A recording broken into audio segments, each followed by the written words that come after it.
Building গুলোর মালিক না জানি কত টাকার মালিক, আমার কি কখনো এত টাকা হবে? এত টাকা দিয়ে তুমি কি করবা? সুখ কিনবো। তুমি কি পারবা আমার সাথে সুখী হতে?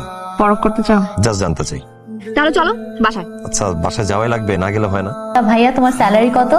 ভাবি এটা কেমন কোশ্চেন হলো? এটাই তো আলটিমেট কোয়েশ্চেন।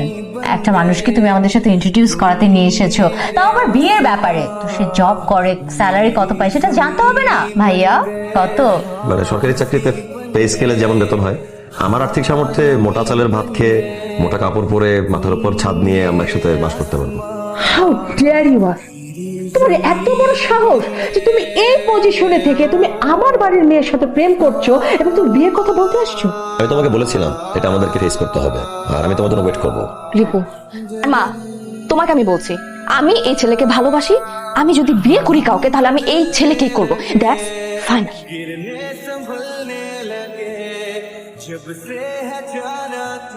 কালকে বাজার করে বাবার বাসায় পাঠানোর কথা ভুলে গেছো তুমি?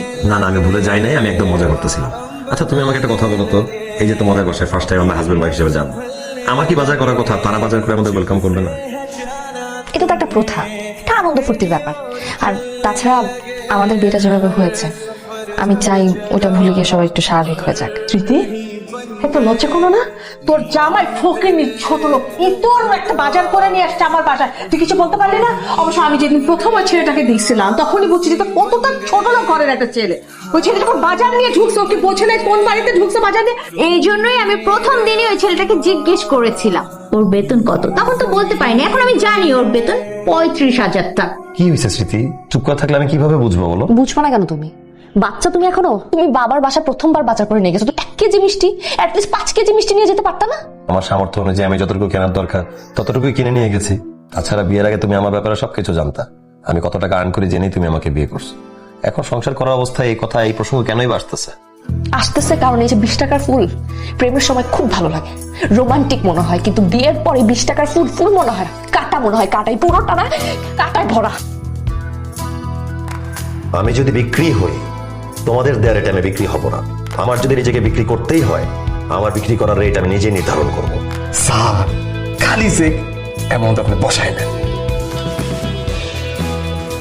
এই ব্যাগটাতে 20 লাখ টাকার মতো আছে, তোমার যা মন চায় তুমি শপিং করে নিও। ভিপু, তুমি এত টাকা কোথেকে পাচ্ছ? সেটা তো তোমার জানার দরকার নেই। তোমার আগে ফুলের গন্ধ ভালো লাগতো, এখন লাগে না। আমার এখন টাকার গন্ধ ছাড়া কিছুই ভালো লাগে না, তাই আর্ন করি। ভাইয়া আপনি তো সেদিন বাজারে করেছিলেন, রান্না করে সবাইকে খাইয়েছিলেন, আপনার 50,000 টাকার মতো খরচ হয়েছিল।